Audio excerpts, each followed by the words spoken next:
Good morning. This is your English for Tuesday, the 19th of January. Your LC is, can I improve sentences to form a narrative? To start with, I would like you to read a number of sections from the novel. Some of these are really short. I'm going to start with school pictures and the cheese touch. You can read the rest independently, but again, they are only quite short sections. School pictures. I don't think anyone will be shocked to learn I don't want to have my school picture taken on October 22nd. No way. No, thank you. I stopped letting anyone take pictures of me a while ago. I guess you could call it a phobia. No, actually, it's not a phobia, it's an aversion, which is a word I just learned in Mr. Brown's class. I have an aversion to having my picture taken. There, I used it in a sentence. I thought Mom would try to get me to drop my aversion to having my picture taken for school, but she didn't. Unfortunately, while I managed to avoid having the portrait taken, I couldn't get out of being part of the class picture. Ugh! The photographer looked like he'd just sucked on a lemon when he saw me. I'm sure he thought I ruined the picture. I was one of the ones in the front, sitting down. I didn't smile. Not that anyone could tell if I had. The cheese touch. I told you they're only short sections. I noticed not too long ago that even though people were getting used to me, no one would actually touch me. I didn't realise this at first because it's not like kids go around touching each other that much in middle school anyway. But last Thursday in dance class, which is like my least favourite class, Mrs. Atanabe, the teacher, tried to make Jamina Chin be my dance partner. Now, I've never actually seen someone have a panic attack before, but I have heard about it, and I'm pretty sure Jamina had a panic attack at that second. She got really nervous and turned pale and literally broke into a sweat within a minute. And then she came up with some lame excuse about really having to go to the bathroom. Anyway, Mrs. Atanabe let her off the hook because she ended up not making anyone dance together. Then yesterday in my science elective, we were doing this cool mystery powder investigation where we had to classify a substance as an acid or a base. Everyone had to heat their mystery powders on a heating plate and make observations. So we were all huddled around the powders with our notebooks, and now there are 8 kids in the elective, and 7 of them were squished together on one side of the plate, while one of them, me, had loads of room on the other side. So of course I noticed this, but I was hoping Mrs. Rubin wouldn't notice this because I didn't want her to say something. But of course she did notice this, and of course she'd have said something. Guys, there's plenty of room on that side. Tristan, Nino, go over there, she said. So Tristan and Nino scooted over to my side. Tristan and Nino have always been okay. Nice to me. I want to go on record as saying that not super nice. Like, they go out of their way to hang out with me. But okay, nice. Like, they say hello to me and talk to me like normal. And they didn't even make a face when Mrs. Rubin told them to come to my side, which a lot of kids do when they think I'm not looking. Anyway, everything was going fine until Tristan's mystery powder started melting. He moved his foil off the plate just as my powder began to melt too, which is why I went to move mine off the plate, and then my hand accidentally bumped his hand for a fraction of a second. Tristan jerked his hand away so fast, he dropped his foil on the floor, while also knocking everyone else's foil off the heating plate. "Tristan!"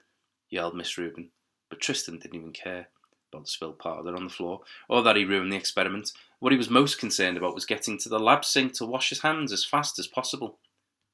That's when I knew for sure there was this thing about touching me at Beecher Prep.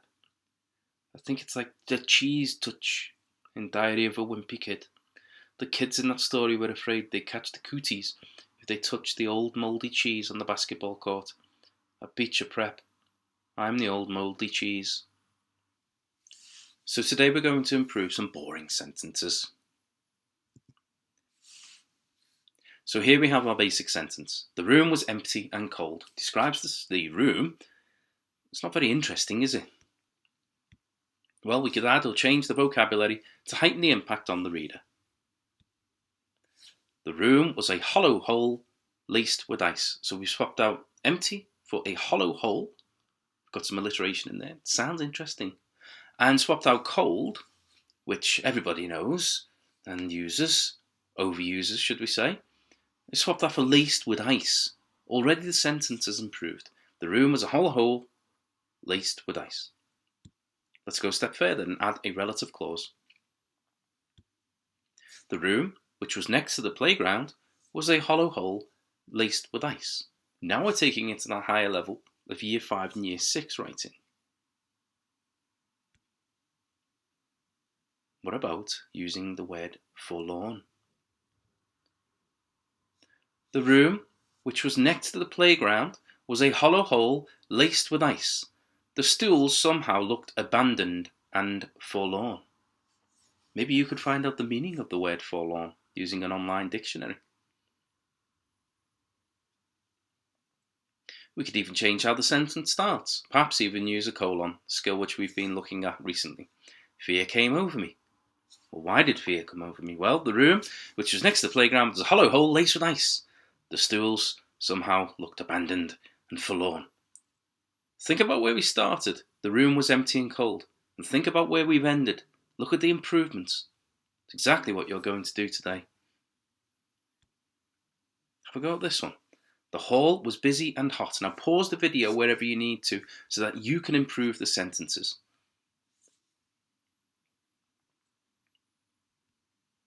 So our basic sentence. We're going to add or change the vocabulary to heighten the impact on the reader, to make it stick in their mind, make it interesting. The hall was.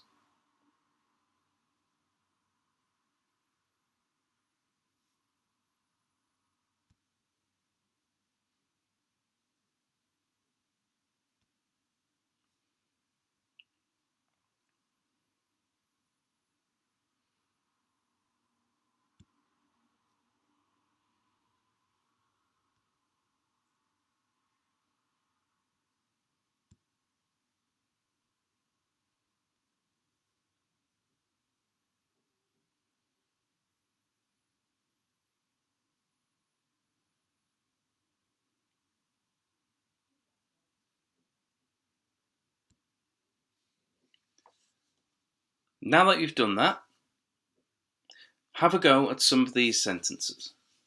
Choose at least 4. Pause the video wherever you need to.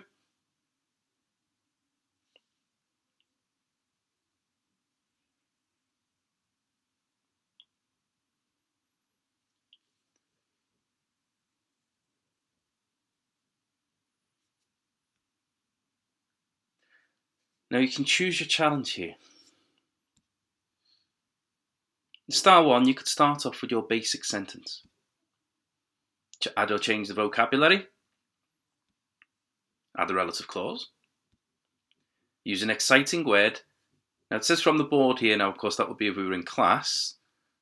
You can use exciting words that you can find online for sure. You could use a colon maybe. Style 2. Basic sentence.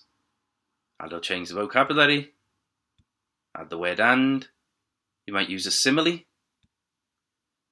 Make sure that you check your punctuation.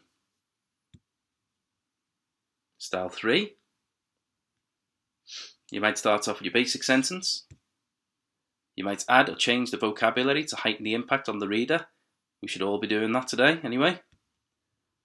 You might add a semicolon to compare and contrast, a skill we've been looking at recently. Use exciting words, of course. Add personification. Add brackets with extra information.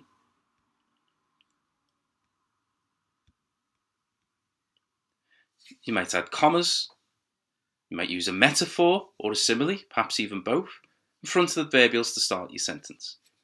You can see here in style 3 that we're definitely bringing more and more of those skills in, and if you can, aim to use sentences with these skills in.